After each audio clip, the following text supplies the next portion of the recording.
a room in the Hooters Hotel and Casino. So this is the lobby of the casino, and so right now it's like 10:30 and I'm so tired, but I came all the way to Vegas and I'm not gonna go to sleep, so I'm gonna go get me something to eat and probably walk the strip, because I'm like right across the street from the strip. And then I don't know, but I'm not going to sleep right now. Once in a lifetime.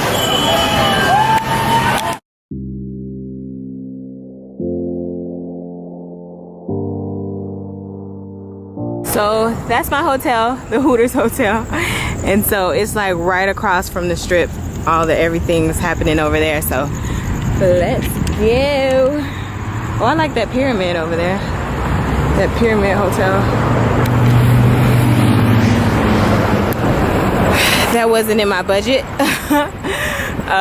So I didn't get that one, but maybe in a couple months or next year or whatever. And I'm actually right across from the MGM Grand Hotel, so that's cool.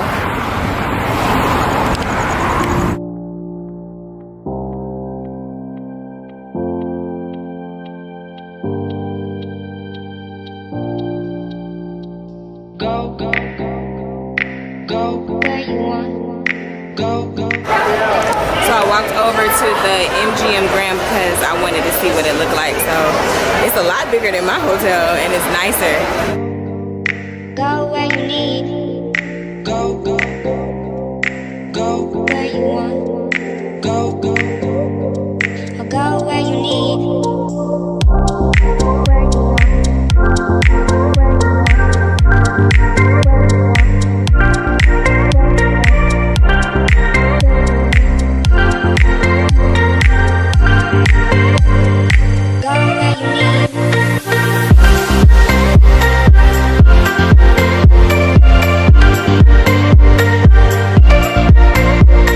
So I'm about to go and get me something to eat. The concierge recommended a restaurant up here. And then I wanted to go see a comedy/magic show. So he also recommended a place where I can get half off tickets. So that is what I'm gonna do right now.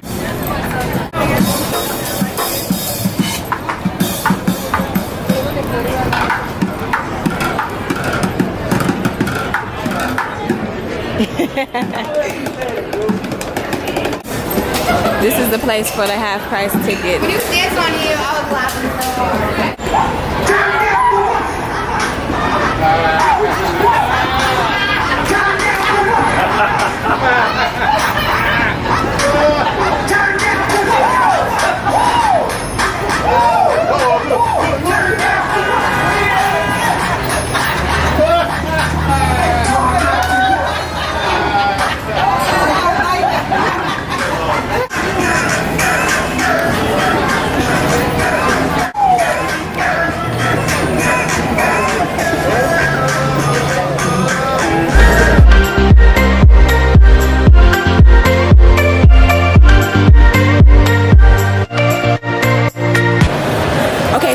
The Miracle Mall, and I'm about to go to the Nathan Burton show. It's a magic/comedy show, and the tickets were only $17.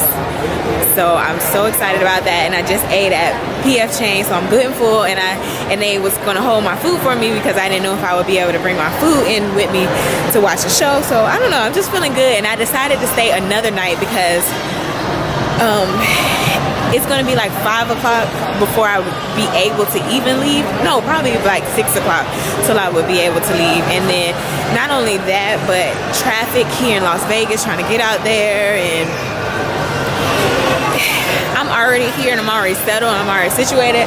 And then my parents kept telling me that I should stay another night, so I decided to listen, and I'm going to stay another night and drive to LA in the morning. The show was good, but I don't think I'll be going back to see another magic show.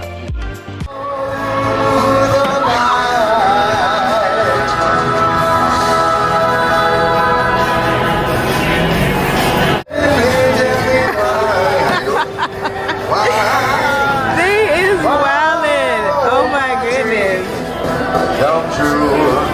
What is going on here? And then me and this guy next to me was just falling out laughing because we didn't know if he was a street performer trying to be like the Korean man in the Hangover movie, or he was just like some random guy who just like walking around the street in a thong. Like, it was so random. He just standing in front of those people trying to get their picture made. Just like right in this man's face. This man looks so uncomfortable.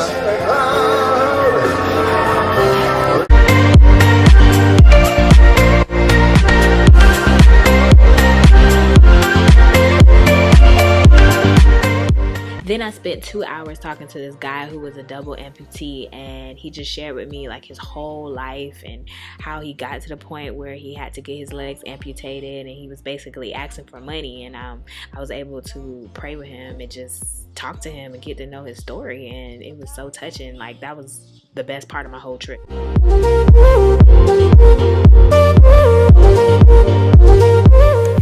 So like I said, I decided to stay another night in Vegas, and so this night my dad got me a hotel, and boy, this hotel is so nice. Like, I don't even know how I was able to afford it. They had a summer special going on. This is the Hard Rock Casino, and I'm wondering if this hotel is cheaper because it's not right on the strip. It's a little bit off of the strip. Where is the strip? It's on the other side of the hotel. I won't be able to show you, but since it's off of the strip, I think it's a lot cheaper. But oh my goodness, this is so nice. I would say this may be the nicest hotel I've ever stayed at. Crazy, huh? And I stayed at some nice ones over the years. So the shower is huge. Oh my goodness. I'm gonna take a nice shower in here. I might not want to get out. The vanity. Separate room for the toilet. This is nice. This is real. Oh, look, they got a scale. Just in case you want to know your weight before you go out to the club. You know, that's what they do. In the little closet. And then food that I refuse to touch because they're not finna charge me $15 for a bottle of water. I refuse.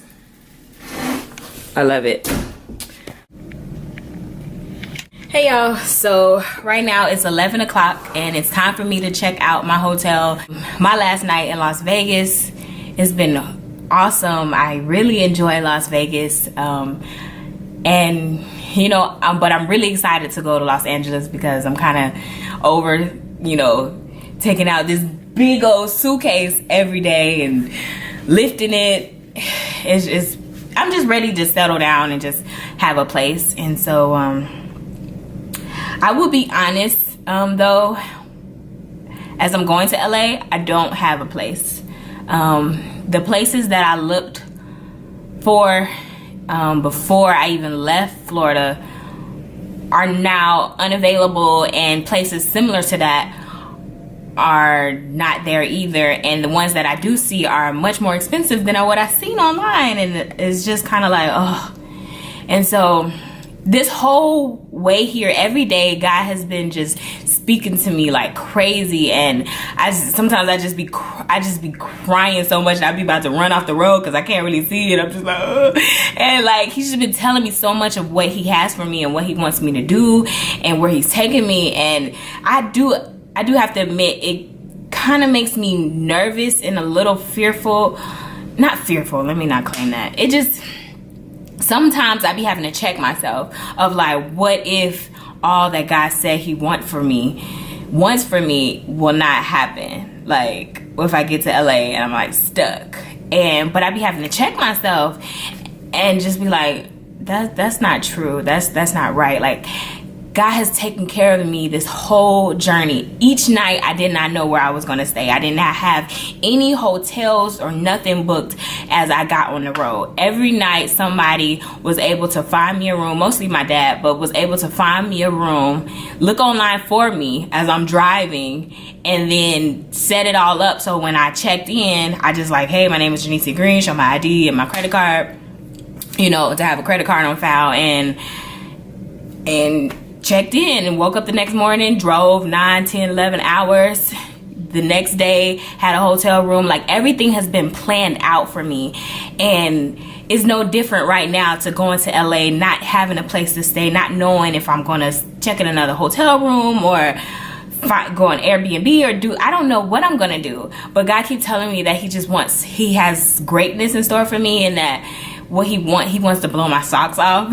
So I'm like, okay, I don't have money for that type of house that would be blow my socks off type of style. That's probably like $6,000 a month in Los Angeles. So, but I'm just excited. And as I'm speaking, I'm actually getting more excited, because I'm like, man, God has taken care of me my whole life, but this whole journey, he's been faithful. He's been providing ways. He's been giving me, turning people's heart who was once against this journey to being like, man, God is with you. Like sharing my testimony, encouraging so many people, other people that I know have now want to step out and do things that God wants them to do. Like, God has been so faithful, and I know he's going to just take care of me in Los Angeles, and I'm not even worried anymore. I was this morning, honestly, but it is what it is, and I'm excited, and I'm glad that you're here with me on this journey. And right now, I don't know what I'm gonna do. It looks crazy, but I honestly am excited to see what God is gonna do. Like, this is another part of the adventure. Adventure is not always knowing everything, having everything planned out. Some trips in my life, I'll have everything planned out. I'll be like, at 5:03, I'm gonna go surfing, and at 5:21, we're gonna have dinner. And like, I may have things planned out in the future on other occasions, but this journey that God has taken me on, I don't think I'm supposed to. Oh, at least I know I'm not supposed to, because it haven't happened, and I've had ways provided. So I'm excited, and it's time to check out. I need to hurry up because it's past 11, and I gotta take the big old suitcase downstairs, but God will give me strength. But I had fun in Las Vegas, and I'm ready to go. I feel like I said I'm ready to go home. Like, I've never lived in LA, but I'm like, I'm ready to go home. It feels like home already.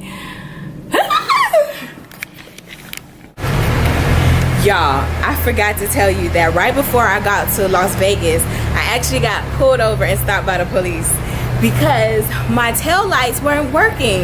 And so now you can see that my tail light is working. Okay, but they weren't. So I got pulled over. The cop was really, really sweet, but he was basically saying like, no, your tail lights doesn't work.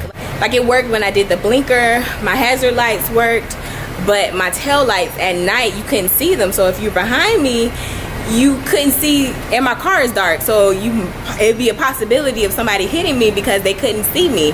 And I realized that I have been driving like that since I left Lakeland, Florida. So I've been driving over 2,500 miles, 5 days with no tail lights, driving through at night, through the mountains, curving all this stuff, and I didn't have no tail lights the whole time. And I'm like, oh my goodness, I didn't get in an accident.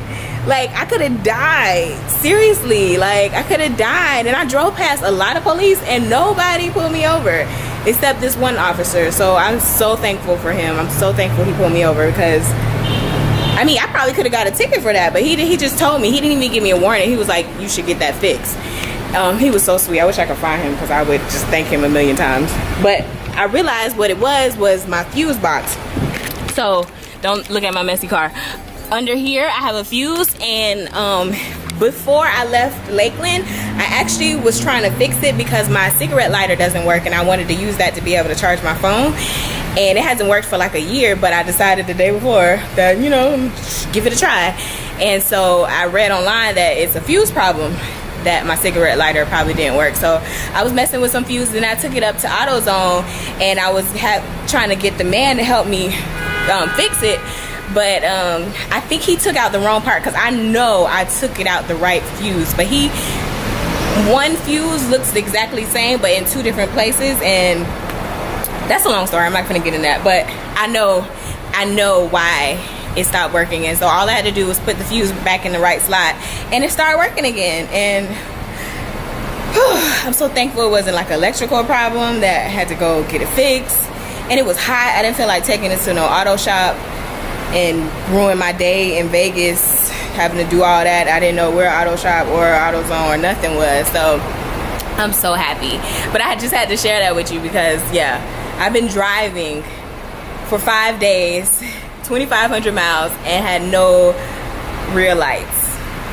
Craziness. I'm so thankful. So I'm on a street right off of Rodeo Drive, and I don't know where to go. I went to the grocery store to use the bathroom, and I came here. So yeah, random place, but this is where I am. All right, next time. I'm in LA, finally. So I've been here for almost about 4 days.